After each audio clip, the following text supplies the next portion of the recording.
Hey guys, welcome again to my another video।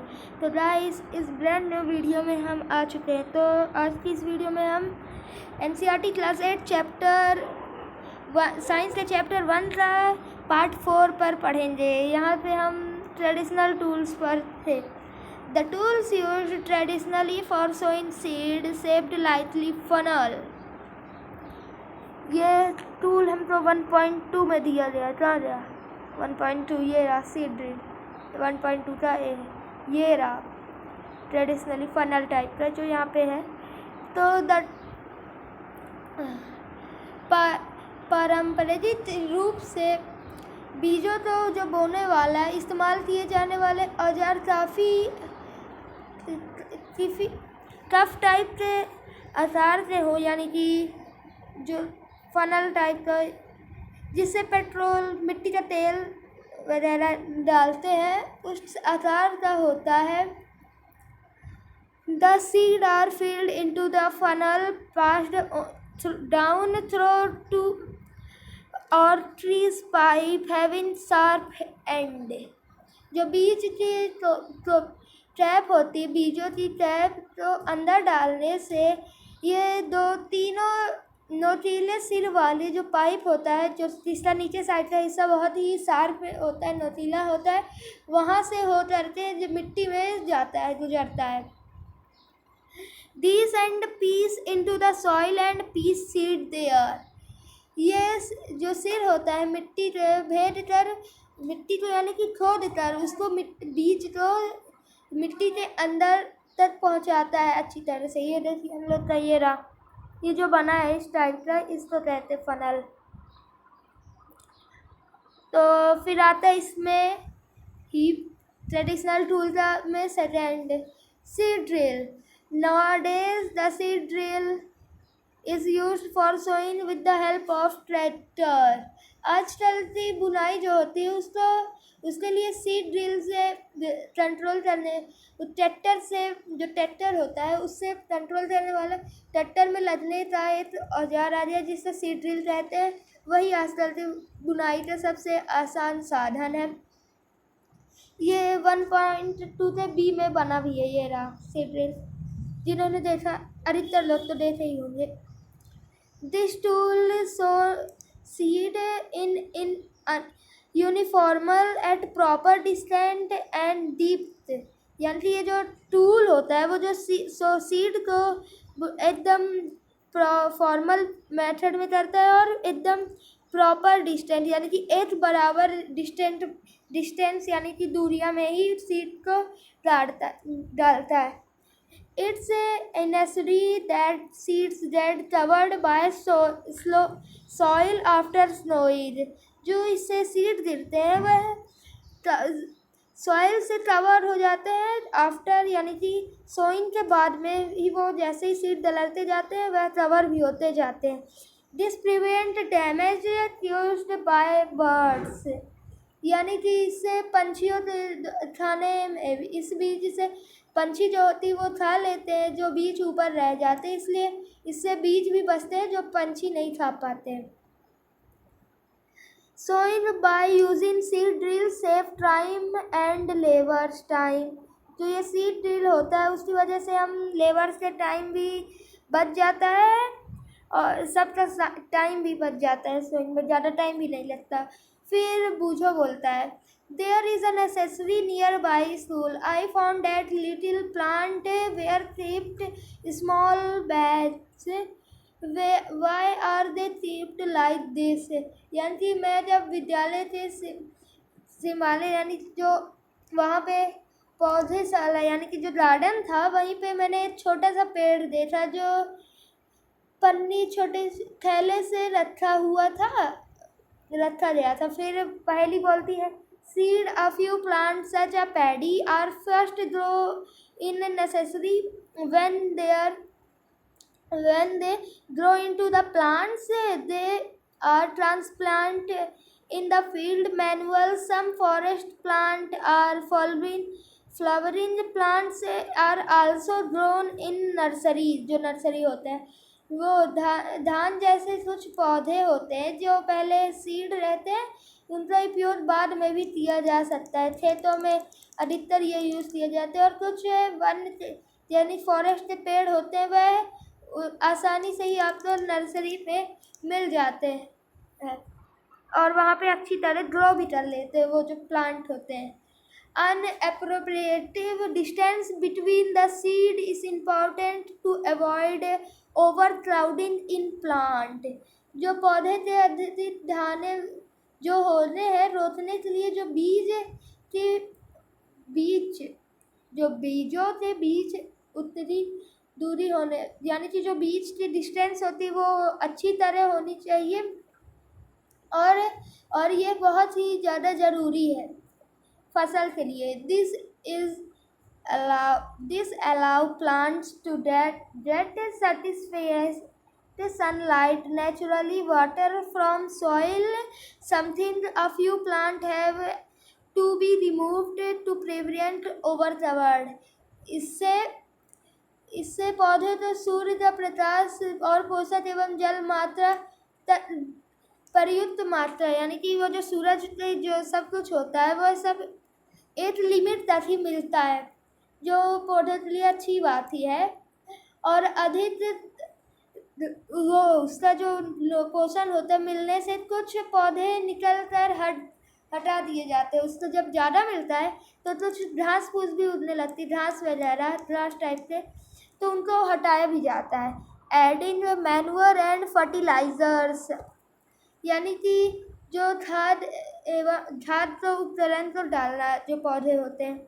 The substance which are added from to the soil in the form of nutrients for called healthy growth plant are called manure and fertiliser. जो पदार्थ होते हैं यानी कि कुछ जैसे fertiliser type के यानी कि खाद उनको पेड़ों के डालते हैं जब क्रॉप उगाई जाती है ताकि उनसे प्लांट ज़्यादा हेल्थी हो और ग्रोथ करे, तो इसी को कहते हैं मैन्योर एंड फर्टिलाइज़र। तो इसी से डेफिनेशन ही है।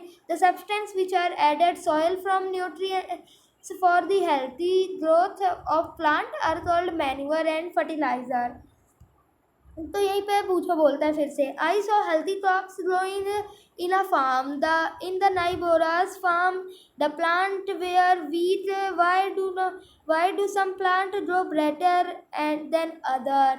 मैंने एक खेत में उगाने वाले जो फसल थी उससे अच्छे खासे पौधे होते हैं, लेकिन जबकि खेतों में जो ऐसे ही आ जाते हैं उसकी तुलना में हमारे पौधे ज़्यादा अच्छे क्यों उगते हैं जब फर्टिलाइज़र पड़ जाता है उनमें।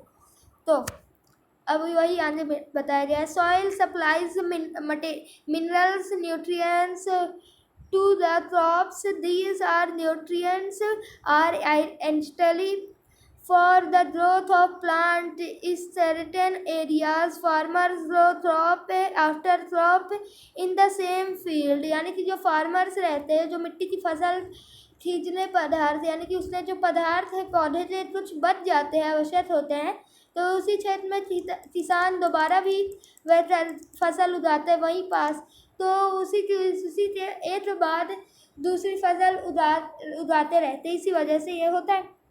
The field is never left uncultivated or follow। Imagine what happened to the nutrients। यानी कि खेत में कभी खिले खाली नहीं छोड़ा जाता, क्योंकि अगर आप सोचिए कि पोषक क्या होता है, सोचिए आप इमेजिन करिए। The continuous growing of food crop makes the soil proper certain nutrients, therefore farmers have to add manure to the field that replies the soil with nutrients। यानी कि जो फसल में लगातार उगाने से मिट्टी कुछ तो पोषक की कमी भी हो जाती है।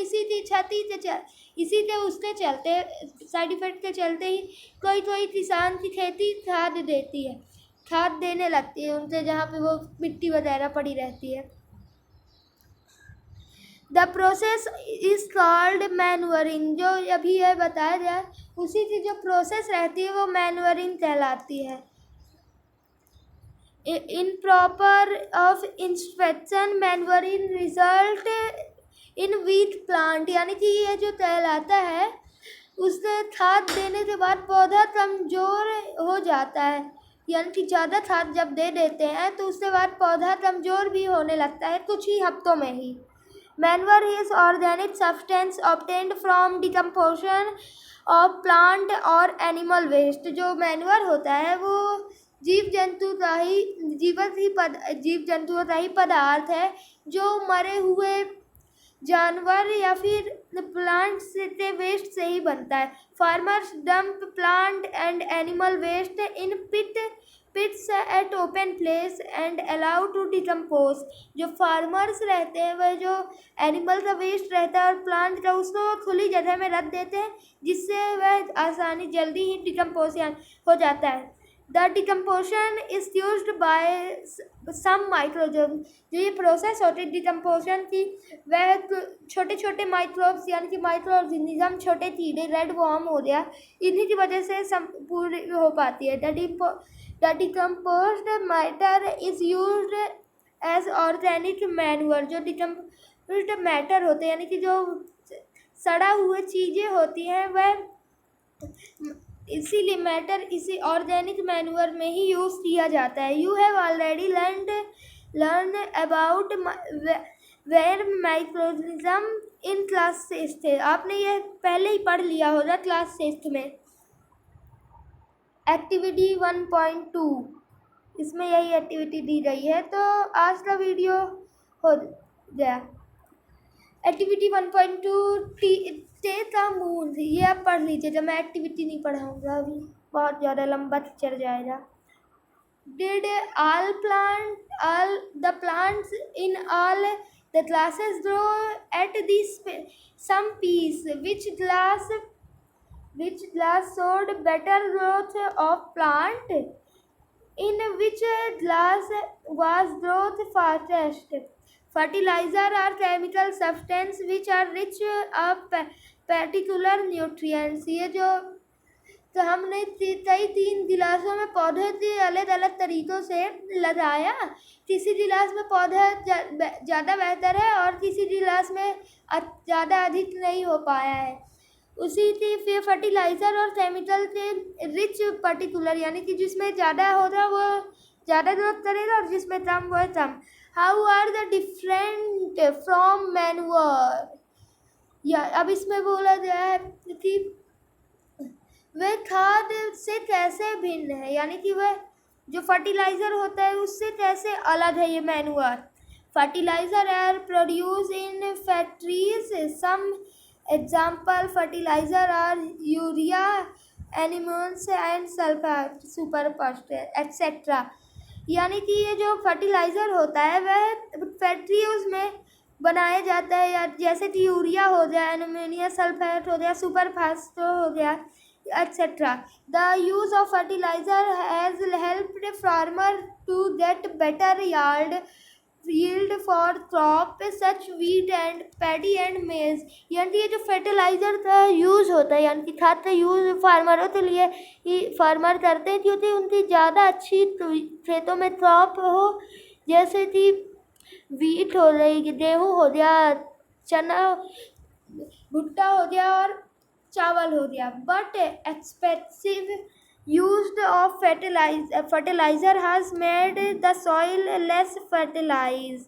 यानी कि जो ज़्यादा हम फर्टिलाइज़र मेन मेड रहता है वह सॉइल को लेस फर्टिलाइज करता है। जो मैन मेड जैसे कि ये डिकम्पोज वाले फर्टिलाइज़र रहते हैं जो नेचुरली बनते हैं वह उसमें ज़्यादा फर्टिलाइटी नहीं रहती है। Fertiliser have also become a source of water pollution. जो फर्टिलाइज़र होता है वह एक सोर्स होता है वाटर पॉल्यूशन का भी सोर्स होता है।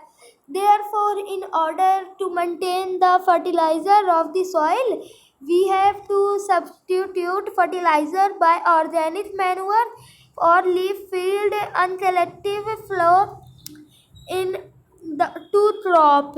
जो फर्टिलाइज़र therefore यानी कि in order of maintain, परंतु उससे ज़्यादा अधिक उपयोग होने से मिट्टी में उपवर्त की कमी हो जाती है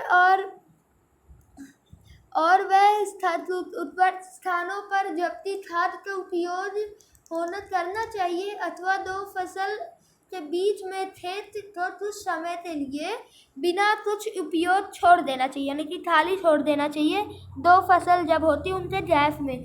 the uses of manure improve soil texture as well as its water retaining capacity, यानी कि जो मैन्योर रहता है वह सॉइल का जो टेक्सचर यानी कि उसके अंदर की जो मटेरियल्स रहते हैं उसको ज़्यादा बढ़ा देता है, जिसकी वजह से जो वाटर वहाँ पे जो कैपेसिटी रहती है वो ज़्यादा से ज़्यादा मात्रा में वाटर स्टोर करने लगता है। The replenishes the soil with all the nutrients, जो सॉइल होती है इससे मिट्टी को सभी पोषक परिपूर्णता से मिल भी जाता है, अच्छी तरह से मिल भी जाता है।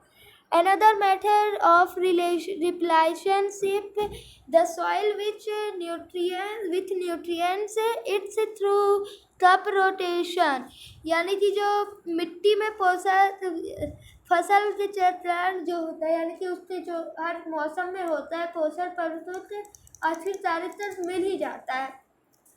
Another तो यहीं तक है हमारा ये पार्ट 4 भी। तो अच्छा लगा हो तो लाइक सब्सक्राइब तो कर दीजिए ज़रूर ही। तो गुड बाय, अगले पार्ट में